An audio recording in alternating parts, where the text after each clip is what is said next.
കാരുണ്യാഭിഷേകം, ആരാധിക്കുന്ന ജീവിതങ്ങളിൽ കാരുണ്യാഭിഷേകം, കാരുണ്യാഭിഷേകം.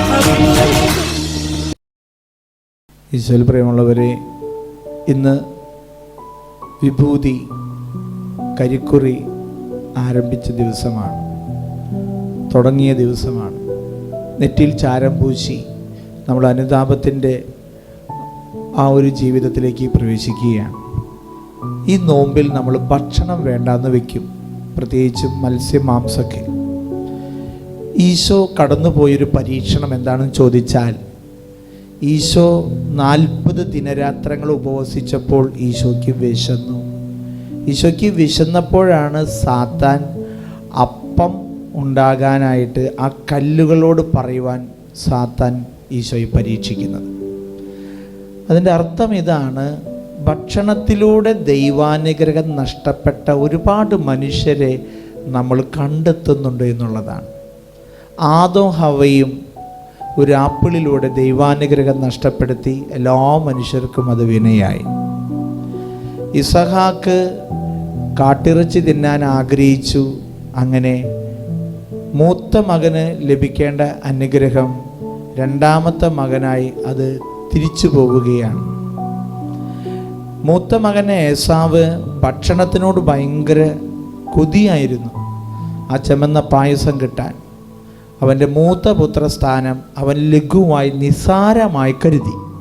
അപ്പോൾ ഭക്ഷണത്തിൻ്റെ മുൻപിൽ അവകാശങ്ങളും അധികാരങ്ങളും പോലും വേണ്ടാന്ന് വയ്ക്കുന്ന ഒരുപാട് മനുഷ്യരുണ്ട്. ചില മനുഷ്യർക്ക് ഭക്ഷണത്തിനോടാണ് കൂടുതലും ആഗ്രഹം.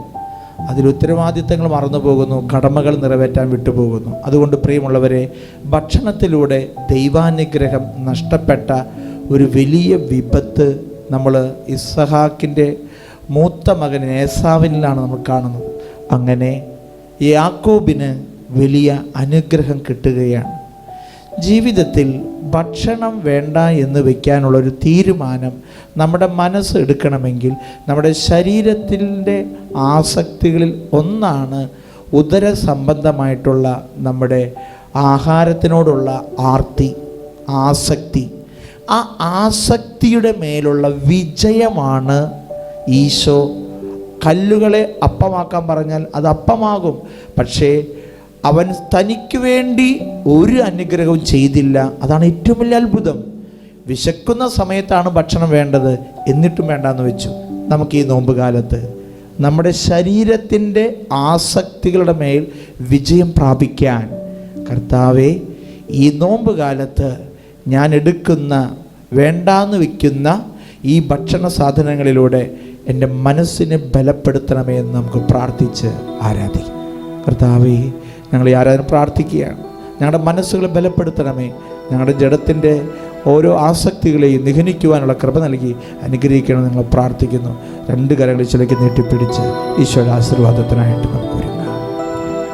ആസക്തികളാ കലുഷിതനാ പഴയ മനുഷ്യനെ ദൂരെറിയൂ. ദൈവത്തിൻ സാദൃശ്യത്തിൽ സൃഷ്ടിക്കപ്പെട്ട പുതിയൊരു മനുഷ്യനായി ജനിപ്പിക്കൂ. വിശുദ്ധീകരിച്ചിടണേ ദൈവമേ, വിശുദ്ധീകരിച്ചിടണേ.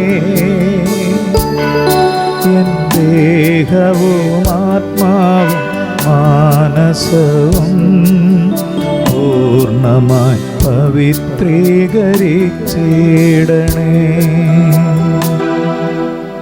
പരിശുദ്ധ പരമദിവ്യ കാരുണ്യത്തിന് എന്നേരവും ആരാധനയും സ്തുതിയും പുകഴ്ചയും ഉണ്ടായിരിക്കട്ടെ. പരിശുദ്ധ പരമദിവ്യ കാരുണ്യത്തിന് എന്നേരവും ആരാധനയും സ്തുതിയും പുകഴ്ചയും ഉണ്ടായിരിക്കട്ടെ. പരിശുദ്ധ പരമദിവ്യ കാരുണ്യത്തിന് എന്നേരവും ആരാധനയും സ്തുതിയും പുകഴ്ചയും ഉണ്ടായിരിക്കട്ടെ.